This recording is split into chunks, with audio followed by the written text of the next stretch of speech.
عارف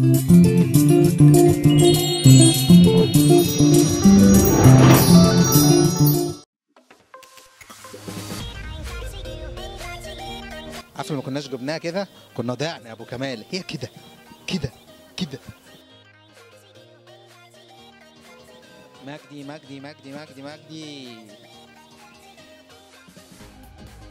علمي بقى اخلص من ذل مجدي عبد الغني. ده هرانه. احنا دلوقتي لحد النهارده بتكلم عن جوني في كاس العالم بقى، ما انتوا ما جبتوش غيره. اللي ذللنا بكاس العالم. هعمل ايه؟ هاتوا غيره. يلا رحبوا معايا باللي ذللنا وكسر عيننا، الكابتن مجدي عبد الغني.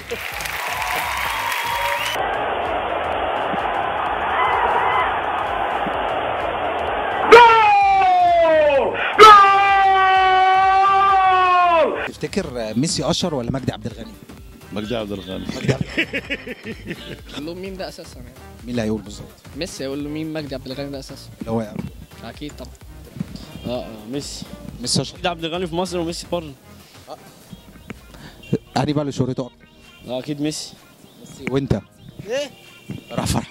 ايه مين اللي انت تعرف مجدي عبد الغني كانوا مسمينه ايه؟ ايه؟ بلاش. والله بصي، ناس كانوا متخيلين ان انا يعني بجري كتير وبتاع فسموني مقشه. ميسي اشهر. ميسي.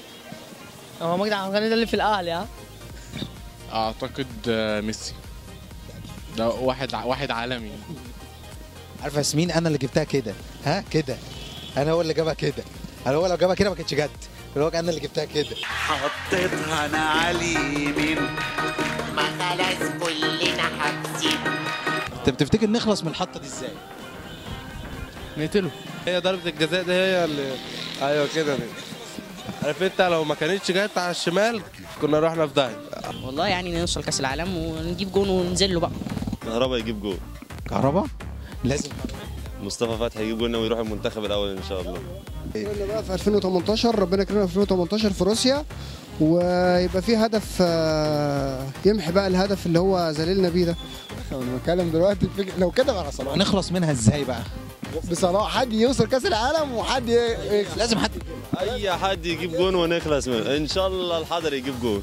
مجدي عبد الغني ممكن يقابل ميسي؟ يقابل ميسي. ما يقابلش ميسي ليه؟ هو يطول. هو كان عايزني اقول كده من الاول. قلت كده. امسك انت المايك. مش تاخد دوري ولا ايه؟ ميسي هنا طلب ان هو يقابل مجدي عبد الغني. مجدي عبد الغني هيروح له؟ اكيد هيجري. ايه اول حاجه بقى مجدي عبد الغني يعملها اول ما يشوف ميسي في وشه؟ هيحكي له على الجون بتاعه. انا اللي جبت الجون. اللي حطيتها كده. انا اللي حطيتها ناحيه اليمين. طب عارف مجدي عبد الغني؟ مجدي عبد الغني التقرير اللي عملتيه ده خطر عليكي، اوعي التقرير ينسيك الجون بتاعك كاس العالم.